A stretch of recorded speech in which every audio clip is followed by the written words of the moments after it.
all sorts of spices going on in there. Definitely more alien to our nose. And I'm enamored with this. Padmini also has another dupe that's a little bit simpler, a little bit sweeter. What is it called again? This is Padmini Superfine. Oh, this is gorgeous. Yeah. How much is this, Seth? These are like $1 boxes. There are 8 little logs in there. I also, because they gave me a really good break, I can do like 10 of these. 10 or 12. I think it's 12. I forget how many come in a bundle. Well, whatever. I think it's 12. So I can do a bundle of 12 for $10. You know, just because they gave me a break, so the least I can do is extend the same break. So, like, I put it on the little list here, Padmini Superfine. And the first one we showed you was Mysore Sugandhi Chandan Dupe. Excuse me, Certainly. What's the best thing to burn in it? Not too. What I usually do, I save my ashes. Okay. I say it sounds terrible. I save my ashes. I've saved your ashes. And I'll just simply lie it. and I'll just simply lie it down on the ashes, you know, and then it will continue to burn. I've been standing it up in a bowl of sand. Yeah. And eventually the ashes will kind of develop, and then you can just lie it on. You can use sand or kitty litter or whatever. You know, if you don't have any, I just save ashes. I do ceramics, so I always have clay dust, you know, that I can use. There's always kitty litter. There's kitty litter. That's basically clay. That's clay. Okay. You know, bentonite clay. It's like, now some of these dupe aren't solid form. Some of them are semi-solid, and they're it's like finger hash.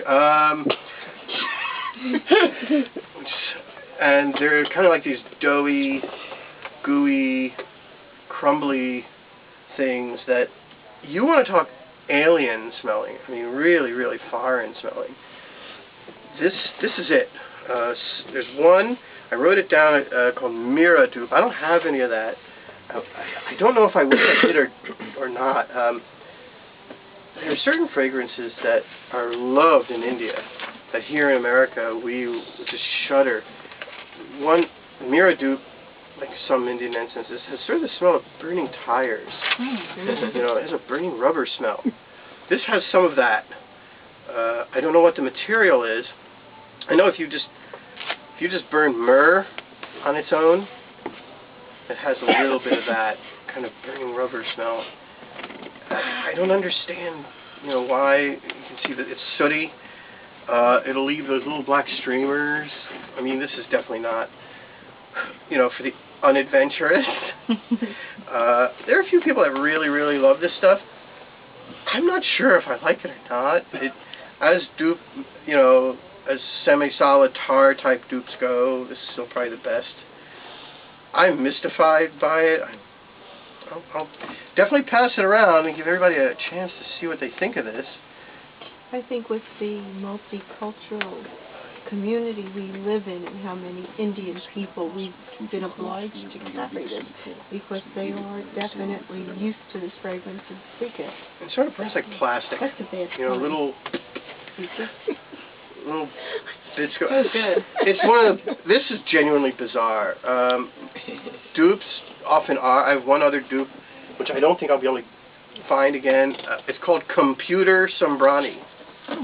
Computer Sambrani. And it's made from charcoal, some kind of a binder, a little bit of potassium nitrate, and a whole bunch of this benzoin resin that I showed you. So it will fill the house with the smell almost of like benzoin and something else in there like burning golf balls. Yeah. You know, it's like a driving range went up and brought, you know, all of its kind of, but it has an odd charm about it that I cannot quite explain. Then there are other incenses that, although they don't really call them dupe because they're not from India, but kind of have similar characteristics. They don't have a bamboo core. So, we're going to look at Tibetan incenses. Tibetan incenses. If these were made in India, which some of them are, or they're made from Indian, they would call it dupe. Generally, these are used for worship. They use a very specific the core of this fragrance, these fragrances, the Tibetan incenses, cedar. A particular cedar grows in the Himalayas called the deodar cedar. The monastic incenses made by Buddhist monks, they're pretty strict about how they obtain their cedar. They don't go chopping down deodar cedar trees. They have to wait for the tree to die or wait for branches to fall off. And they can't cheat, like go and shake the tree, you know, or like, you know, bump up against, oh my, you know, it's like branches are falling off. You know, they literally have to wait. Just like sandalwood that's made by Buddhist monks in India, they have to wait for the sandalwood tree to die. Or prayer beads that are made from bone. They can't slaughter the animal. They have to wait for the animal to die. And then they can use its parts. In fact, not only will they use its parts, but they're obliged to. It would be a disservice and ingratitude. Tonight, just like the monks themselves, when they die, their parts, their bones, are used. If you've ever seen some of these monasteries in Tibet, by our standards, they would look like visions of hell. But because they're decorated with human bones, with the remains of people. So there'll be doorways arched in skulls and chandeliers made out of human femurs and ceremonial cups made from skulls, from the tops of your skulls. I mean, and prayer beads made from your finger bones. So we would look at that as being pretty gruesome, and it looks hellish. It really does. But if you look at their images of death, they're happy. They're smiling. Their way of giving back to the monastery is themselves, because it's all they have. And they wish to continue to serve even after they've died. This is their way of giving back. So to not use their bodies would be an injustice to them. So Tibetan incenses, the core of their fragrance is cedar, deodar cedar. Most of these are made in Nepal, even though they're called Tibetan incenses. They're made by Tibetan refugees. Some of them are made in India also. Because there really is no Tibet as such. In fact, a lot of those prayer necklaces made from human finger bones, there was kind of a market for those for a while. But of course it's illegal to trade in human remains.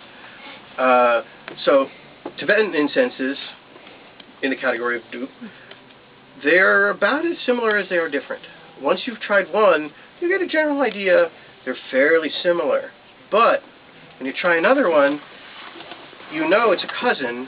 You can see, you can hear, smell certain similarities in them, but they're just as different as they are the same. This is one I ended up with by accident. I'm really amazed. This one here, I never would have ordered it because, you know, it wasn't what I was trying to order. The one I just showed you, by the way, I'm sorry, I didn't even give you the name, I'm sorry. It's Himalayan. It comes in these bundles. And the people I ordered this from are amazing. They're a real trip. They're from the Boston area, and they're very unprofessional. And when I call them, they answer the phone, what? You know, like,